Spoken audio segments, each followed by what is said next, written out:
Столицу Коми посетил ректор ВГИКа, доктор искусствоведения Владимир Малышев. Гость встретился с работниками культуры и студентами творческих направлений. В следующем году первый в мире киновуз отмечает столетие. В связи с этим президент России подписал указ о проведении ряда мероприятий с участием учебного заведения как на территории страны, так и за рубежом. Татьяна Цупряткина о сотрудничестве с регионами. Экскурсию по Институту культуры и искусства СГУ имени Петерима Сорокина начинают с кабинета по производству керамики. Чтобы кусок глины превратился в такую тарелку, нужно не меньше 1 месяца. Обжигают будущее изделия в специальных печах. Вазы, статуэтки, посуда – все это детище талантливых студентов. В другой мастерской гость задерживается подольше. Мы его пока вот эту часть не трогали, мы закрепили только боковые части.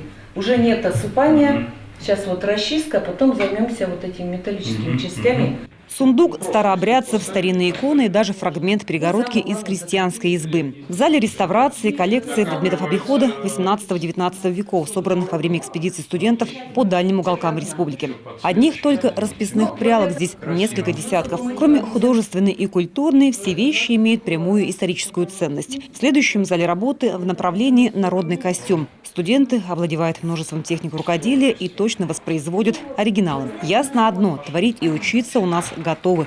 Только вот выбор специальности невелик. Впрочем, ректор главного киновуза страны здесь с особенной миссией. Удалось сегодня повидаться и с главой республики. Поговорили о том, чтобы заключить соглашение такое постоянное о сотрудничестве ВГИКа и Республики Коми.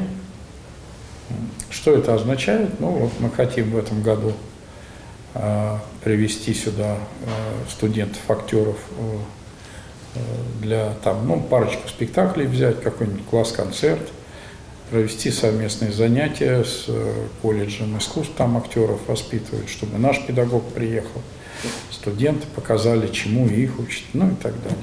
На всех уровнях поддержано и открытие киноклуба, тоже на базе Сыктывкарского университета. По словам Владимира Малышева, в СССР их было около 300. Сегодня ВГИК восстановил лишь 10-ю часть объединений. Для участников это способ провести время интересно и с пользой. Для руководства института – настоящая кузница кадров. В столице Коми, к слову, с составом киноклуба проблем не будет. Начало уже положено. Мы вот с студенческим советом в этом году открыли киноклуб и объединились с детской библиотекой. Хотели спросить, какие вот фильмы вы посоветуете смотреть со студентами, с молодежью?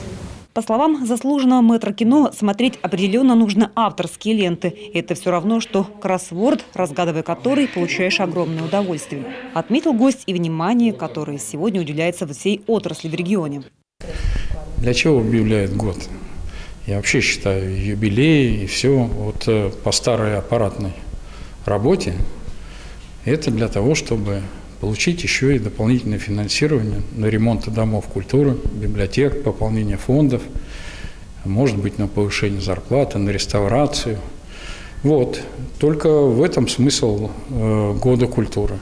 Даже вот то, что в 2 раза больше бюджет республиканский выделил на культуру в этом году, слава богу, это уже хорошая поддержка каким-то учреждениям культуры.